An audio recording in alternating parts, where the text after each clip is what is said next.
soyez les bienvenus dans l'espace des livres et les plaisirs de Marc Page.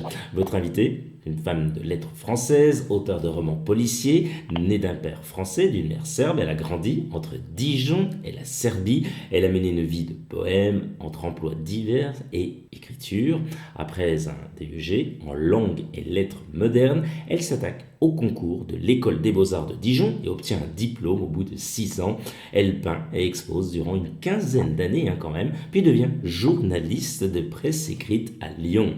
Après l'écriture d'une nouvelle devenue depuis un roman, La journée d'un sniper, elle publie un premier thriller à titre posthume en 2009, puis Le hameau des Purs en 2011. C'est en 2011 qu'elle commence l'écriture de Dust, sa passion pour l'Afrique qui remonte à sa petite enfance. Elle a mené à y faire de multiples séjours. Son roman paraît en 2015 chez De Noël, connaît un succès éditorial et public. La même année, elle obtient le prix Anguille sous roche. En 2016, paraît Quand la neige danse, toujours chez De Noël, qui met également en scène la profileuse Anna Baxter et dont l'action se passe non plus au Kenya, mais dans le froid nord américain. Récidive, paru en 2017, vous offre une troisième enquête. Après une épopée arctique, dans Boréal en 2018, elle revient cette fois dans les montagnes des Balkans, ses racines en 2019 avec un nouveau roman. Il s'agit, vous l'aurez peut-être reconnu, de Sonia Delzongle. Elle vous présente son roman Cataracte aux éditions de Noël, qui d'ailleurs, on en profite pour saluer et remercier Camille qui se reconnaîtra et qui sans elle, cette interview n'aurait pu se faire. Sonia Delzongle, bonjour et bienvenue dans la chronique de Guillaume Sauter. Bonjour Guillaume, merci. Ravi d'être avec vous. Un sacré parcours, oui. Comment vous en êtes arrivé là?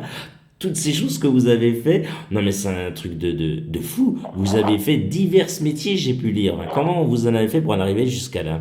Je pense que en fait c'est tout simplement grâce aux beaux-arts, puisque bon, les métiers de la création existent. Il y a bien sûr des écoles pour cela, mais après toutes les écoles ne conduisent pas directement à ce métier, ne professionnalisent pas. Et donc pour pouvoir créer, justement peindre, puisque moi c'était la peinture, ma principale matière, il fallait que je travaille par ailleurs pour évidemment vivre, et puis parce que je n'en vivais pas encore de la peinture, je n'en ai jamais vraiment vécu, puisqu'il y a eu un enchaînement justement dans ces différents métiers, plus ou moins longs, et qui m'ont finalement conduite à 6 ans de journalisme à Lyon.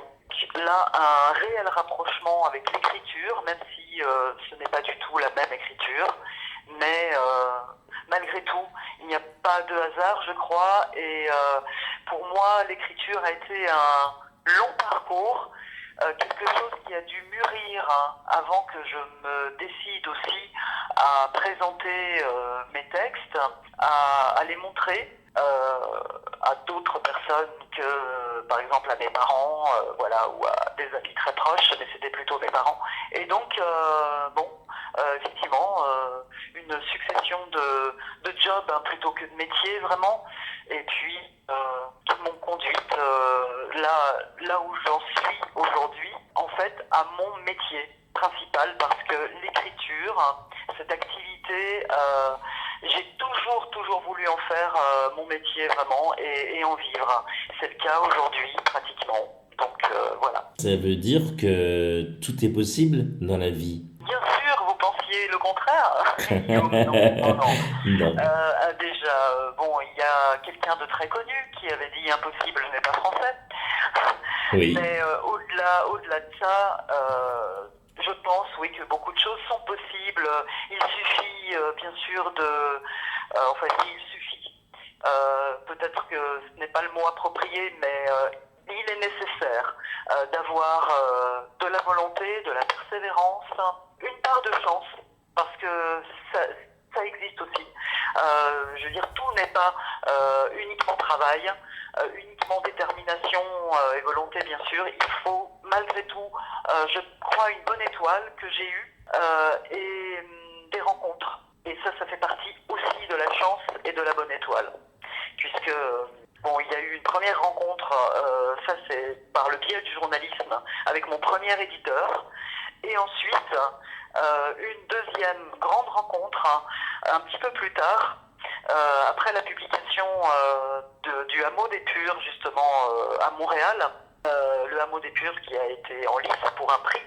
Ce qui m'a permis, puisque le livre Glacé, premier livre de Bernard Minier, a été en lice pour ce même prix, de rencontrer Bernard, de sympathiser et grâce à lui, c'est en quelque sorte mon parrain d'écriture et de thriller.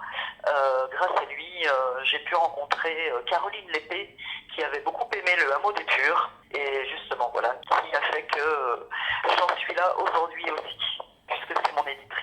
Exactement, et puis on salue Bernard Minier qui reviendra notamment pour le prochain, on l'espère en tous les cas. Voilà, à chaque fois de toute façon qu'il y a le nouveau roman de Bernard Minier aux éditions XO, il est toujours là, donc on le salue, on remercie de sa fidélité, et puis on espère qu'il aura tout autant de succès que tous les autres. Oui, vous parlez de Glacé, qui avait été notamment une adaptation sur M6, hein, nos confrères, une réussite totale, enfin c'est très bon ce qu'il écrit. Bernard est très très fort Oui, aussi. c'est excellent. Oui, oui, il a vraiment un style qui me parle beaucoup, que j'aime.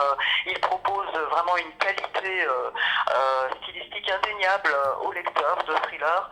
Et ce qui fait aussi, avec des auteurs comme lui, que le thriller n'est plus un sous-genre aujourd'hui. Sonia, quand vous n'écrivez pas notamment, qu'est-ce que vous aimez faire et quelles sont vos passions, mis à part la peinture, comme vous l'avez dit tout à l'heure? Alors, mes passions sont la nature, les animaux déjà, et également des passions plus, on va dire, plus urbaines, le cinéma, le théâtre un petit peu moins, mais je place quand même le cinéma au même niveau que la lecture. Pour moi, puisque bon, je suis de culture et tradition cinéphile et mes parents étaient de grands lecteurs et donc ils ont, je pense, aussi fait que j'ai su lire à 5 ans, donc assez tôt, et que j'ai pu vraiment entrer dans ce monde merveilleux de la littérature, déjà classique, des contes, et puis peu à peu m'affirmer aussi dans mes goûts de lectrice, bien sûr indépendante, des goûts inculqués par l'éducation. D'autres passions, c'est l'astronomie, enfin bon, c'est peut-être aussi un grand mot parce que l'univers est tellement grand, on se sent tellement petit aussi. Je n'ai pas eu les bagages nécessaires, on va dire, pour faire des études scientifiques, d'astrophysique, etc., ayant été nul en maths. Mais ces passions me sont restées et donc voilà, je pratique à mes heures perdues l'observation au télescope de la Lune notamment, puisque la Lune est vraiment une de mes passions aussi. Ah, excellent ça. Ah oui, c'est enrichissant. C'est tellement enrichissant de comprendre le pourquoi, du comment, des planètes, de tout ce qui se passe. Oui, C'est les tellement... origines de la Terre aussi, Oui. d'où nous venons et peut-être où nous allons par rapport à cet univers et cet espace qui s'avère justement infini et sans arrêt en expansion. Sonia, nous sommes chez vous, avec vous. Là, on s'imagine, on se dirige vers votre bibliothèque. On n'est pas seul. Qu'est-ce qu'on va y découvrir, notamment à l'intérieur de celle-ci? Racontez-nous. Alors là, je prends des livres un petit peu au hasard, puisque je suis d'un côté de la bibliothèque qui donne en fait sur 2 pièces, puisqu'elle est un petit peu mise en guise de séparation de 2 pièces. Donc là, je regarde les carnets de Fitzgerald, Noces au paradis de Eliade, vraiment qui est un auteur que j'aime beaucoup. Le puits de solitude aussi, qui m'a énormément marqué, de Radcliffe Hall, qui est, me semble-t-il, allé en prison à cause de ce livre, puisque c'est un livre sur l'homosexualité féminine, qui à l'époque était presque, enfin considéré comme de toute façon une folie, une déviance et presque un crime. J'ai beaucoup de thrillers aussi. J'ai un certain Bernard Werber, hein, Le Papillon des étoiles. Alors j'ai autre chose, puisque j'aime aussi les livres sur les affaires criminelles, Le Pullover Rouge. J'ai aussi Les Survivants, grâce auxquels, qui m'a aussi inspiré pour Boréal. Hein. Voilà, j'ai du Douglas Kennedy, du John Irving, du Brady Udall avec un livre qui m'a marqué, Le Destin miraculeux d'Edgar Mint.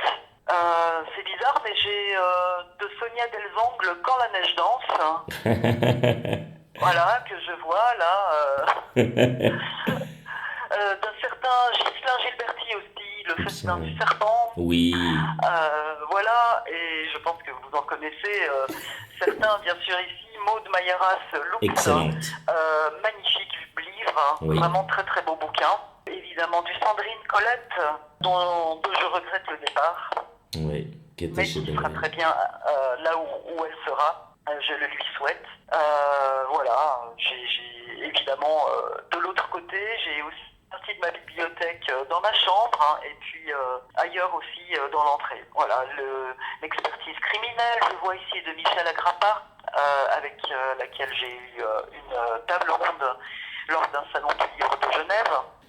L'enfant de la Tamise, qui était présent également à un salon du livre de Genève de Richard Hoskin. L'amour c'est aussi, j'y ai participé avec d'admirables illustrations de Jack Peacock pour justement sortir aussi de notre noirceur. C'était une très belle expérience avec je dirais même pas une brochette d'auteur, parce que ce serait pas une brochette, ce serait pas suffisant. C'est carrément 1000 brochettes pour un énorme barbecue par 200 auteurs exactement, et des textes, des phrases, oui, plus ou moins courtes, à partir de l'amour, c'est point de suspension. Une toute petite partie de ma bibliothèque. Déjà un beau choix et ça donne envie d'y rentrer, d'y se poser, de découvrir tous ces livres et de les feuilleter. Allez, Sonia Delzong, intéressons-nous cette fois-ci votre dernier roman, le vôtre, Cataracte, aux éditions de Noël, qu'on remercie encore une nouvelle fois. Comment l'idée de départ vous est venue d'écrire tout simplement ce roman? Expliquez-nous. C'est à la suite de Boréal, en fait. J'hésitais entre poursuivre actuellement les aventures d'Anna Baxter, qui a fait l'objet d'une trilogie déjà, Dust, Quand la neige danse et récidive, ou écrire vraiment le livre que j'avais dans le ventre depuis peut-être mon enfance. Donc ça, c'était Boréal.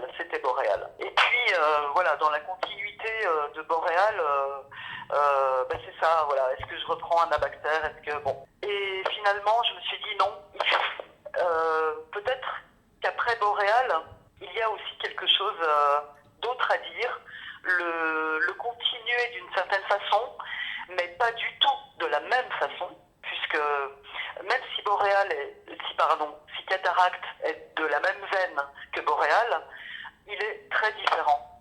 Parce que déjà, géographiquement, ailleurs, enfin pas du tout dans la même région du globe, puisque Boréal, c'était au Groenland, au pôle pratiquement arctique, les glaces. Là, Cataracte, l'histoire se passe dans les montagnes des Balkans, en Serbie du Sud-Est, où je suis allée alors que j'étais en train d'écrire justement Cataracte. Et j'étais très émue de m'imaginer apercevoir mes personnages surgissant du brouillard de cette montagne, qui est caractéristique de là-bas, qui est un élément très important aussi du livre, puisque l'aveuglement, cataracte, j'ai joué un petit peu sur les mots aussi, bien sûr, cataracte n'étant dans mon roman pas la maladie des yeux, mais bien les chutes d'eau, mais l'aveuglement aussi de l'homme sur le destin de cette nature à laquelle il doit tant, et qui est en fait sa mère d'une certaine façon, et voilà, la nature à qui il doit tout et tant de choses, et donc cet aveuglement. Alors j'ai continué un petit peu Boréal, l'eau a fondu, est devenu ce torrent et ce lac aussi dans Cataracte, ces chutes d'eau, cette eau qui à terme sera une denrée rare et précieuse et qui conduira peut-être même malheureusement à des guerres. Il y a déjà des réfugiés climatiques, il y aura peut-être des guerres pour l'eau, comme il y a eu aussi des ruées vers l'or. Cataracte repose là-dessus, outre aussi bien sûr sur une intrigue qui fait que c'est malgré tout un thriller. C'est-à-dire que dans cette centrale qui a été construite un petit peu à la va-vite, on va dire, avec des matériaux douteux, au bord de ce lac de Zavoy, qui historiquement abrite on peut dire, les échos d'un drame passé, donc un glissement de terrain, qui a créé un barrage naturel qui par la suite a été... Et tout ça, en fait, je me suis aperçu que c'était vrai. Hein. Ça, c'est une petite parenthèse. Je me suis aperçu que c'était vrai après que j'ai commencé à poser les fondations de mon roman. Et c'est assez incroyable, cette espèce de synchronicité.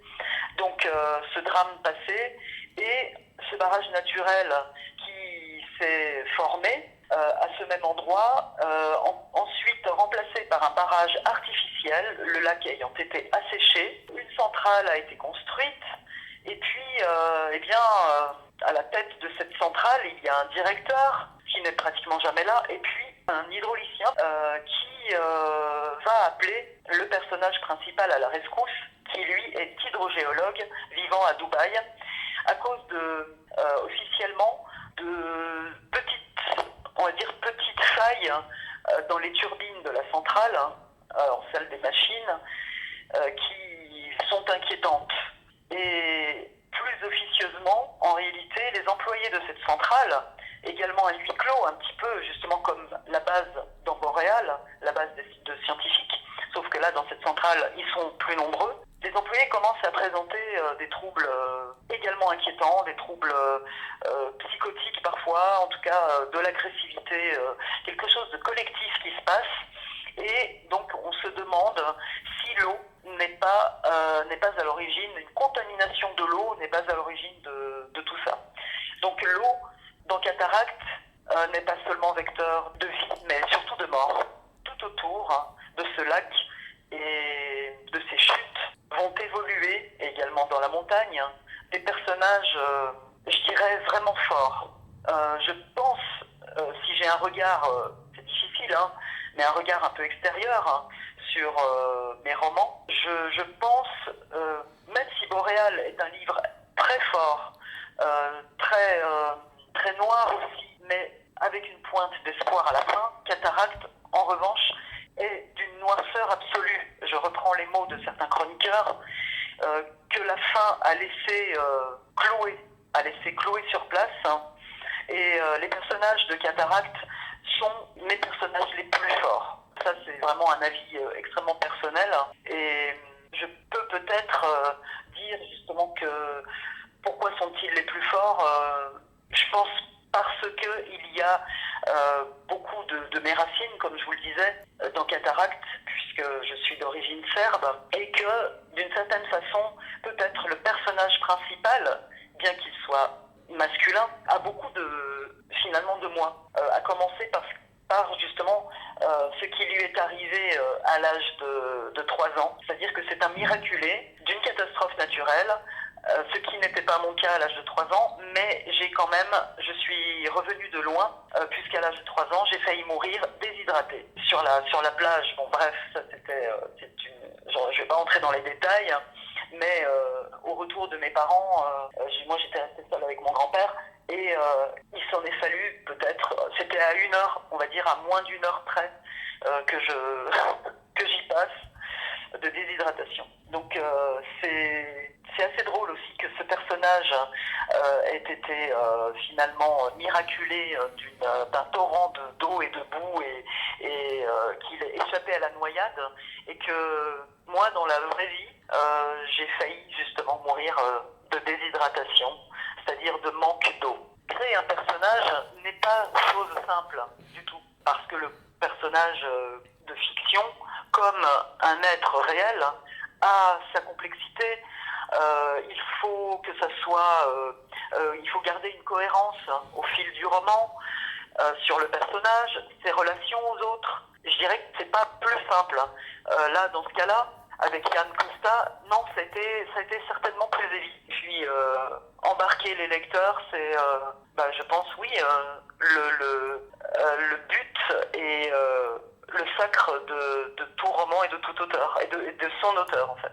Sonia, quels sont vos projets pour la suite? Écrire et encore écrire et vivre bien sûr parce que il faut pas oublier de vivre. On vit beaucoup par procuration aussi dans l'écriture hein. Et je remarque peut-être aussi une tendance, c'est-à-dire on est bien obligé de l'écriture devenant un métier, c'est quelque chose qui est presque à plein temps, mais pas seulement. Ce ne sont pas des horaires de bureau. On écrit tout le temps dans sa tête, en fait. On écrit même si on n'est pas devant sa feuille ou son ordinateur, on continue à écrire en réalité. J'ai parfois des absences, et ce qui parfois peut, dans ma vie, être non pas problématique vraiment, mais susciter quelques petites questions, quelques petites genre mais où es-tu? À quoi tu penses? Et voilà. Et alors que je suis par exemple dans mon roman, dans le roman actuel notamment. Et là, je ménageais un petit peu le suspense, mais de plus en plus de lecteurs le savent, surtout ceux qui ont lu la trilogie. C'est le retour d'Anna Baxter pour 2020. Je suis en train, en pleine écriture en ce moment. J'espère avoir bientôt terminé et pouvoir aussi me lancer dans mon prochain roman et également dans quelque chose dont je parlerai plus tard, qui est plutôt de l'ordre d'une commande, même si j'ai une certaine liberté dans ce projet qui me mènera en Écosse prochainement. Voilà pour les projets. Il y a également le Hameau des Purs que vous évoquiez tout à l'heure dans la liste, qui ressort aux éditions de l'Épée en numérique et chez Folio Policier directement, puisque le grand format a déjà été édité, comme je le disais tout à l'heure, à Montréal. Donc on n'a pas jugé utile de rééditer le Hameau des Purs, même en version corrigée, en grand format, et c'est directement aux mains de Folio Policier, et c'est vraiment génial. C'est génial parce que le Hameau des Purs paraît en principe fin octobre, et ça va faire patienter les lecteurs aussi, ça va me faire patienter moi, parce qu'on trépigne aussi dans les mois qui précèdent la publication d'un roman. On est au taquet, comme on dit, et donc voilà, ça va faire patienter les uns les autres. Et puis un beau projet, je dirais, dont je me sens quand même obligée de parler, malgré la tristesse qui m'enveloppe en ce moment, de la perte de mon cher cocker, Orson, qui s'est éteint au mois d'août. Et bien comme le cycle de la vie, c'est ça, c'est la vie, la mort, et de nouveau la vie. Je me marie en septembre. Tous nos vœux de bonheur. La chronique de Guillaume Sauté s'associe à moi pour vous souhaiter tous nos vœux de bonheur. Vraiment, on vous embrasse. Merci Guillaume, et j'embrasse très fort ma future femme. Écoutez, voilà. On vous embrasse toutes les deux, c'est génial, quel beau cadeau, c'est bien. Écoutez, on est très heureux, très fiers, et ça c'est vraiment bien, et on suivra ce mariage. On attend les photos, attention. Oui, pas de problème Guillaume, merci beaucoup, et puis je vous embrasse tous aussi, toute l'équipe. Allez, on termine en douceur, simplement, plutôt film ou série? Dilemme, les deux. Allez, les deux. Citez 3 mots qui, selon vous, définissent la ville de Lyon. Ésotérique, mystérieuse, fluviale. Plutôt sucré ou salé? Sucré-salé. La musique dont vous êtes capable d'écouter en boucle, c'est laquelle? Toutes celles que j'aime. Tous les morceaux que j'aime, je suis capable de les écouter en boucle. Allez, par exemple, une, si vous en avez une comme ça. Allez, une musique comme ça qui vient, tout de suite.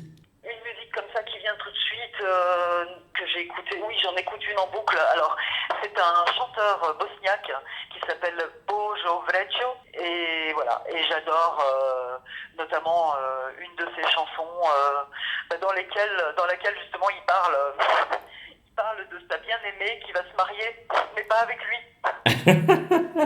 Excellent. Et enfin, pour terminer, Sonia, si vous aviez un rêve, ce serait? Aller sur la lune, mais Ah vraiment, oui, ben oui, forcément, vous, oui, oui, oui, l'astronaute. vraiment. Excellent. Ben c'est écoutez, pourquoi pas. Vous irez peut-être avec Thomas Pesquet, peut-être sur la Lune. Sonia Delzang, rappelons que vous êtes l'auteur de Cataracte aux éditions de Noël. Merci encore une fois infiniment d'avoir été l'invité de la chronique de Guillaume Sautet. Merci Guillaume, vraiment, merci à vous. Rendez-vous très prochainement pour un nouveau numéro et de nouvelles aventures littéraires. Prenez soin de vous. Bonne lecture. Salut.